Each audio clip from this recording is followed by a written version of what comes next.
If x intercept of focal chord of parabola y is equal to 8x plus 4y plus 4 is 3, then length of this focal chord is equal to, length निकालनी है।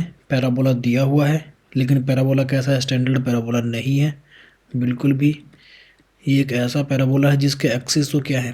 Parallel है x और Y axis के, लेकिन इसका vertex कहीं और है। तो Y square minus 4y it is 8x plus 4। Simple calculation है, कई बार ये कैलकुलेशन यूज़ में होती है। सो हमें तो याद है कि ये 8x प्लस 1 आएगा, और आपको भी याद होना ही चाहिए क्योंकि कई बार ये किया होगा आप सबने। ठीक है, अब इसके बाद मतलब दिख रहा है कि इस पैराबोला का जो वर्टेक्स है ये -1,2 के ऊपर है। ठीक है, मान लो ये कहीं यहाँ बीच में, यहाँ पर एक्स एक्सिस है, क्योंकि हमें एक्स एक्सिस की ज़रूरत पड़ेगी। और इसका जो फोकस है, फोकस कैसे निकलेगा? 4a की वैल्यू है 2, 8, तो a आ गया 2। तो वर्टेक्स से हॉरिजॉन्टली जाना है, क्योंकि ये हॉरिजॉन्टल पैराबोला है, यहाँ से 2 डिस्टेंस राइट साइड पे हमें फोकस मिलेगा। तो ये डायरेक्टली 1,2 हो जाएगा। ठीक है, अब होगा क्या कि एक फोकल कॉर्ड कंसिडर करते हैं। मान लो ये वो फोकल कॉर्ड है जिसकी बात की गई है। इसकी जो एक्स इंटरसेप्ट है वो है 3, तो मतलब 3,0 से पास करेगी। तो अब हमारे पास देखो क्या है, मतलब हमारे पास अब सब कुछ आ गया जो इस क्वेश्चन को करने के लिए चाहिए। हमारे पास 2 पॉइंट्स हैं जो इस फोकल कॉर्ड के ऊपर लाई करते हैं।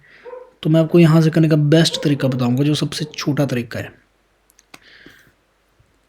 ये 2 पॉइंट्स हैं, ठीक है, तो इस लाइन की स्लोप निकालते हैं सबसे पहले फोकल कॉर्ड की। m equal to 0 minus 2 divided by 3 minus 1,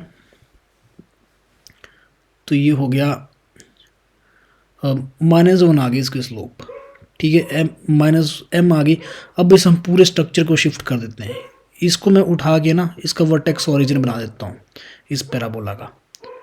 ठीक है, क्योंकि स्ट्रक्चर सेम है, तो क्योंकि लेंथ पूछी है एक्चुअली फोकल कॉर्ड की, तो लेंथ निकालने के लिए स्टूडेंट्स ध्यान रखना कि आप ओरिजिन को शिफ्ट कर सकते हैं। क्योंकि अगर हम इस पैराबोला को उठा के, मतलब इसको उठा के मैं ओरिजिन पर रख दूँ इस पैराबोला को, तो इसके साथ साथ ये जो फोकल कॉर्ड है ये भी वैसे ही उठेगी ना, ये भी वैसे ही मूव करेगी।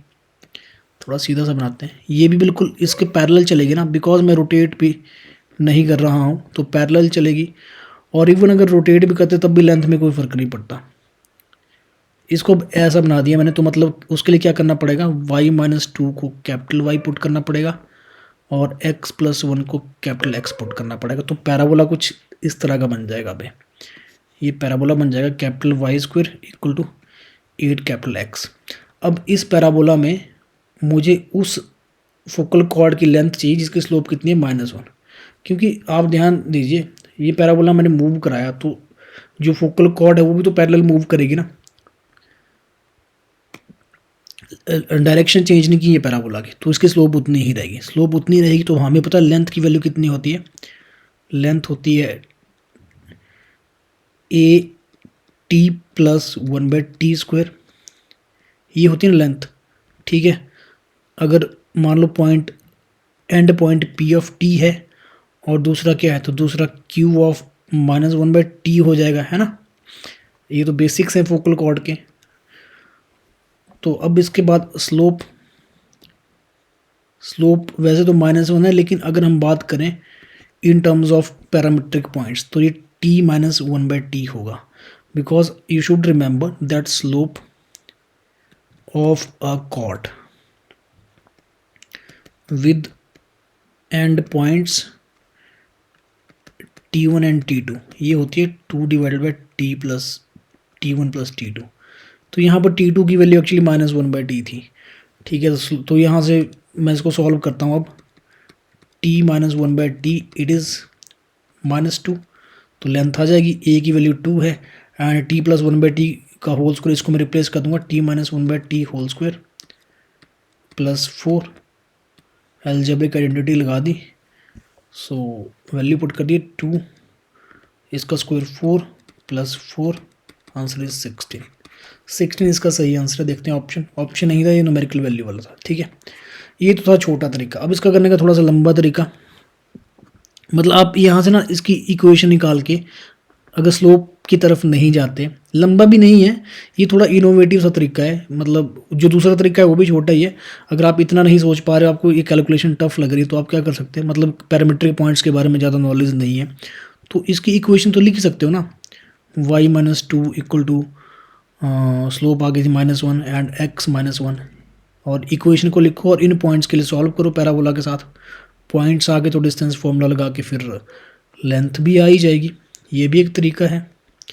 और एक तरीका और भी है, आप पैरामेट्रिकली मूव कर सकते हो, क्योंकि स्लोप आ चुकी है ना, तो 1,2 से मूव कर जाओ पैरामेट्रिकली, ठीक है। पैरामेट्रिकली मूव कर जाओ मीन्स इस लाइन की पैरामेट्रिक इक्वेशन लिखो, x-1 equal to r cos theta. Theta यहाँ पर कितना है, क्योंकि स्लोप -1 है तो ये 3π/4 हो जाएगा। वैसे ही y-2 equal to r sine theta. अब सॉल्व करो इस इक्वेशन को पैराबोला के साथ, और उसके क्वाड्रेटिक बनेंगी आर में, तो आपको r1 मतलब बेसिकली r1 प्लस r2 चाहिए, तो उनके रूट्स का सम चाहिए आपको, तो वहाँ से देख लेना r1 प्लस r2 इनके मॉड का सम चाहिए, तो देख लेना अगर आप प्रोसीड कर पाते हो। या फिर आप directly 4a cosecant square theta भी यूज़ कर सकते थे, कोसिकेंट स्क्वायर थीटा। हाँ ये भी तो फार्मूला होता है फोकल कॉर्ड का, तो उसका भी यूज़ कर सकते थे। 4 इंटू ए की वैल्यू 2 है और थीटा कितना है 3π/4 है, तो हाँ ये 2 आ जाएगा कोसिकेंट में, तो ये भी 16 डायरेक्ट। हाँ ये तो और भी आसान था, ये तो मेरे दिमाग में नहीं आया, ये सबसे आसान था वैसे 4a कोसिकेंट स्क्वायर थीटा। ये भी तो फार्मूला होता है फोकल कॉर्ड की लेंथ का, या तो इसका यूज़ कर लो या फिर ये ज़्यादा आसान था, क्योंकि स्लोप आ गई ना, तो स्लोप से डायरेक्टली हो जाना था, फिर आगे चलने की जरूरत ही नहीं, सबसे छोटा तो यही था। ठीक है स्टूडेंट्स, इसका आंसर आ जाएगा फिर 16 आंसर है। आप कमेंट कर सकते हैं अगर आपको इनमें से कौन सा मेथड सही लगा है जिसमें कम टाइम लगेगा।